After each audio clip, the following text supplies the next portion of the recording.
Good morning, my dear students. Today we discuss about the dependence of focal length of lens and on refractive index. We know that lens maker formula 1 upon Fa equal to A and G minus 1 upon R1 minus 1 upon R2 for air, and liquid 1 upon Fl is equal to L and G minus 1 upon R1 minus 1 upon R2 for a liquid. Equation 1 divided by equation 2. So 1 upon Fa and 1 upon Fl is equal to 1 upon A and G minus 1 upon R1 minus 1 upon R2 upon L and G minus 1 upon R1 minus 1 upon R2. 1 upon R1 minus 1 upon R2 cancel out.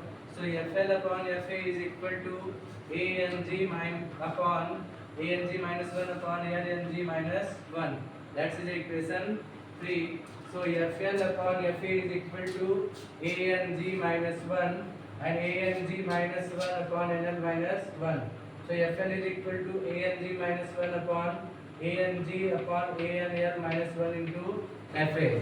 This is the reference formula for focal length in a liquid.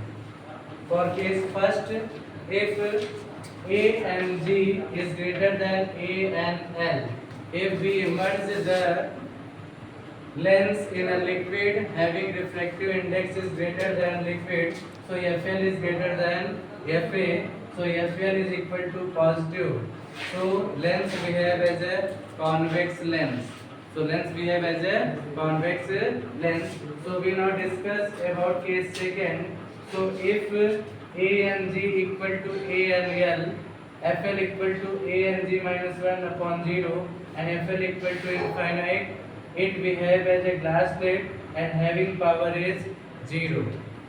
Now case third, if A and L is greater than A and G, Fl equal to negative and Fl is less than Fa, so convex lens we have as a concave lens and also concave lens we have as a convex lens.